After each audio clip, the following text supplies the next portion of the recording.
back to my channel, and for today's video is hindi lupa ang ating feature kundi housing lot. Napakaganda nito dahil this one is located here on Lancaster, General Trias, Cavite. And as you can see guys, makikita nyo, ito yung magiging neighborhood if you will be availing this house.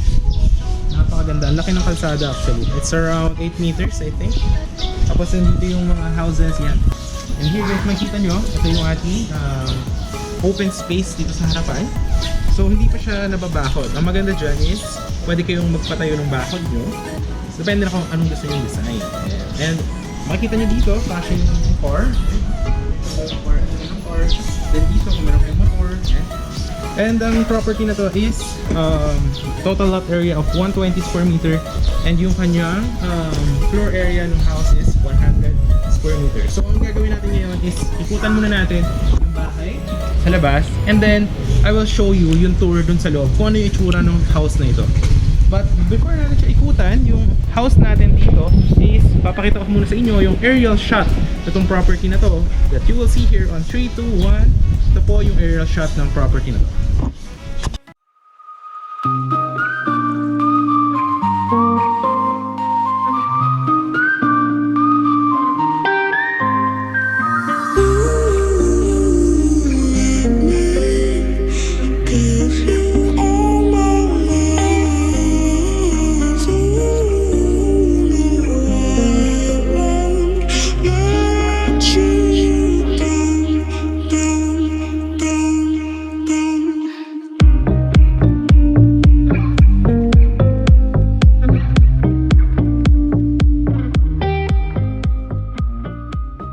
Nakita nyo naman yung ating drone shot of this property, which is the Alexandria House.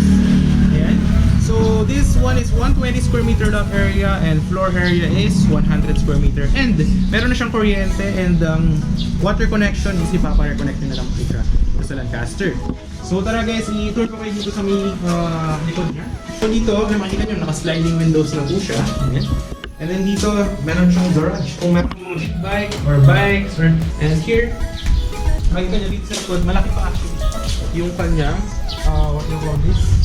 Yung lupa. So this one is around, I think this is 2 meters. Yung kanyang dapat. Yung kanyang lupa. So tara guys, parang may dito dito. So up to here pa yung lote niya. So hanggang dito pa po yung lupa nyo. So pwede kayo actually mag-garden if you are plantito or plantita. Is perfect siyang taniman ng inyong mga plants, no? And dito pala guys, paggabi is malamig din dahil this one is located here on General Trias, Cavite. And the maganda dito guys, yung houses dito, di ba? Hindi nakadikit yung firewall yung kanyang house, yung dito sa kabila. So single attached siya, ito. Yan, ito yung nakadikit na firewall dun sa kabilang bahay. So meaning, yung dito mo is open space. And then sa likod niya, makikita nyo, yung house sa likod is, ayun, ang layo. Hindi ka crowded. Meron kayong may privacy, kumbaga. So, ito yung matag ng lupa dito sa lupa. Actually, malaki, no? Ito yung lupa. Yung space na to, pwede nyo nga rin siya ipa-extend, no? Para kung bilhin to kayo sa house na to, which is tutur ko kayo sa loob, pwede nyo pa siya ipa-extend. Pero kung ako siguro, I think this will be perfect for the kids kung magagawa ka ng garden dito. This one is actually good siya.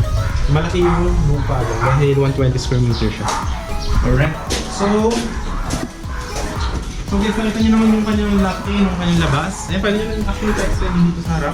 Or pabako, depende naman yun sa inyo. Eh, meron na rin pine tree pala dun. Eh, so tara, pasok tayo guys sa loob para makita nyo yung itsura ng house. So, ito siya. Ayan.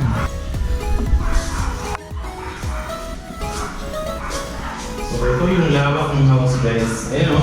So this one is yung living area. Ayan, nakita nyo. Naka-sliding windows na siya. Ayan o. Pwede kang lumabas. Ayan o. So kung nahihilitan ka, ayan, kita. You have access going to your backyard. Ayan, diba? Alright.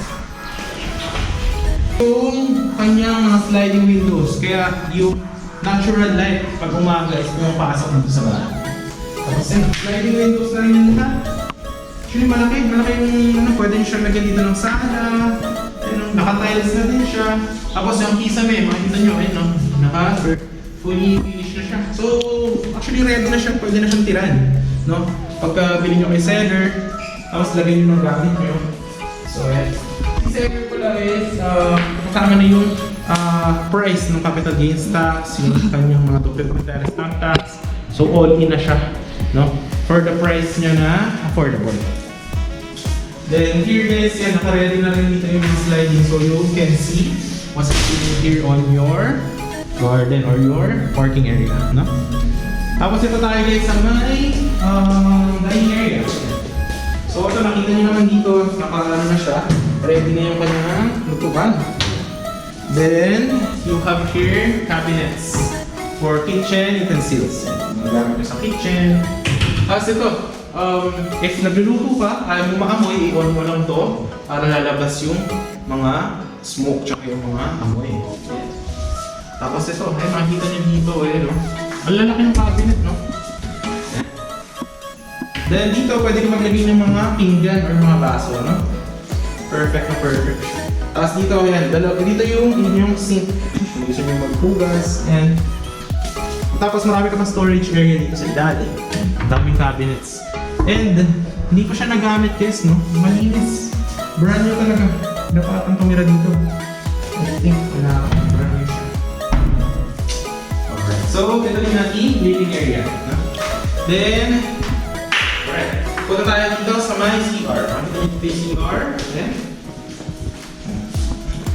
actually, malaki yung CR, no? Naka-shower na din siya. Ayan. It's not too spacious, pero standard na siya. Para sa laki. And you have here room. One room. Pwede mo siyang gawin na siguro if you want a storage room or if you want na gawin mo siyang entertainment room, lagyan mo ng mga PS4, computer, depende sa inyo. Or kung meron kayong maid, pwede sila dito. No? Dito sila na kwarto. Actually, malaki. Kasya naman yung baba dito. Then, you can put some aircon or electric fan. Malaki siya actually. Na-utilize yung space ng house. So this one is the first room. So, kung inaantay natin, nakita tayo. Pero makikita nyo dito, tara. Makikita nyo dito guys, nakatalis na yung kanyang hagdanan. Alright, let's go. Tapos ito, makikita nyo dito guys, yun. Nakapakaaliwalas. Kitang-kita mo yung surroundings mo. Tsaka applicable siya dito guys kasi dito sa Lancaster is talagang ang security dito, napakakaraming guard. Mayroong looking guard, may guard sa guardhouse. And then, doon sa may Lancaster mismo na village, kasi dito may sarili-sarili subdivision. This one is on MS11, no? So may mga sarili-sarili siya na mga guards. So yung security dito is hindi mako-compromise. So here, we have 3 bedrooms. So dito yung master's bedroom, we have here 1 bedroom and 3rd bedroom. Then, may CR pa yan dito, no? And it's actually spacious. And dito malaki. Malaki CR dito guys. Ilang meters to? Around 1, 2, 3. Around 3.5 meters. Tapos dito, around 1.5 meters. No? Pretty maganda, no? So you have 3 bathrooms. You have 3 bedrooms and you have 2 bathrooms kasi meron pa isang bathroom doon sa may CR. Ayan. Ito tayo sa 3rd. Sa 1st bedroom na tayo. Actually, nakaabang naman ito sa aircon. Okay? No? Kung meron kang inverter, may butas na siya. And here you can access yung inyong bintana. Ayan yung magiging surroundings. Ayan, kita nyo yun. Napaka-presko. Tsaka maganda dito sa Lancaster guys. Ito kasi sa MS, mga ano to eh, kumbaga parang high-end to eh. Ng mga house. Yan ang tulad yan, tinan nyo. Hindi siya nakadikit yung mga firewall. Yung mga houses. Yan. Tsaka mga tahimik dito guys, kasi yung mga bahay hindi siya dikit dahil sa townhouse. You could get what you are paying for. Hindi pa ito natiran. Walang dumi yung mga steam boat tsaka yung pintura. Pareha din na rin yung tiles. Pero kung gusto nyo siya ipa-iba, is may iba-iba. Depende na sa team. Tapos meron na rin siya nito. Para sa safety. Standard naman yan. Tapos punta tayo, hulihin na natin yung master's bedroom. Dito tayo sa may second bedroom. Ayan. Ito malaki to. Yung kwarto na ito, pag yung ng kama, then maraming mga cabinets dito. Naka-ready na rin yung saksakan niya for aircon. Ayan. May ilaw na din. Tapos, you have the view of your working area and your surroundings. Garden. Actually, ang ganda ng garden dito. Ito. Yan. Dami niyang tanim, oh. So, ito pala guys is talagang brand new na itong house na to. And ito na tayo sa may master bed. Nandito pa lang malaki niya yung space. So, tara tayo dito. Dito parang yung malaki na queen size bed. Ito, queen size bed, king size. Tapos dito, pwede mo rin open yung bintana mo. And here, you have your view. Kakatuwa lang guys kasi meron na rin siyang bako doon. Tapos malaki yung garden din. No? And dito yung view naman is, ito, you have here your balcony. Na? Terrace ba tawag din? Balcony. Terrace. Meron ng terrace. Malaki siya. So dito, ang maganda, malaki yung kwarto, naka-ready na yung aircon. Okay, okay. Inverter yung aircon, naka-ready na. Lalagyan mo na lang sa likod. Tapos, you have your own CR. Ayan. Which is actually big. Naka-tiles na din siya lahat. Naka-pintura na lahat. Naka-ready na yung mga shower. Tapos, depende na siguro kung gusto nyo papalitan yung mga tiles. Hindi naman gano'ng kamahal yung papalitan ng tiles. Pero I think this one is good. Ayan. Then here, pagkagising mo sa umaga, magkape-kape ka muna dito or mag-tinda ka ng barbecue. Ang pihaw na. Hindi, huwag naman pagising ng umaga. Kape lang muna sa umaga. Tapos, damihin mo. Pagka umaga kasi dito malamig. Naghahamog din. Pero pag tanghali mainit na. Siyempre, summer na rin. Pero dito, kahit na tanghali, is hindi siya crowded. Ayun, open yung area. You have your privacy. Malaki yung space na ito. Pwede kang mag-iho-iho dito. Ayun, ayun yung view mo dyan. Diba? Maganda. Tsaka yung dito guys, makikita nyo. Ayun, maganda yung gawa ng mga bubong dito sa Lancaster. Ayun, makikita nyo naman doon sa ibang kapitbahay. Ayun, mga ganyan. Diba? So yun, you have your options dito. May saksakan din doon. So, that's our master's bedroom. So, pagkagabi dito, maganda tumambay-tambay. Damhin mo ang iyong success. Kasi, syempre, maganda itong property na ito. Ito lang. Honestly speaking. So, this is all for the price. Oh. Talagang natin. So, yun guys. Tapos na po ang ating house tour for today. So, ito yung ating Alexandria house. That's for all in. Yan, kasama na po yung kanyang capital gains tax, yung kanyang transfer tax, and more. So, that's for the price of 7.5 million. Yan. And, yun nga pala guys. Yan. Yung nakita nyo dito, kasama na ni seller yung inyong fence. Pwede nyo pababakuran nyo yan. And then there will be free aircon sa lahat po yan ng kwarto. Diba? So nakita nyo diba kanina, tinuro ko yung nakaabang na, may butas na yung mga aircon. So lalagyan na rin yan ni seller. No? And then this one guys, makita nyo dito yung kanyang lock. So lalagyan po lahat ng pintuan ng ito guys, yung smart lock nya. Ayan. So actually maganda ito, convenient. Para kayo nasa mga condominium. Ayan, di ba? So yun guys, that's all for the price of only 7.5 million.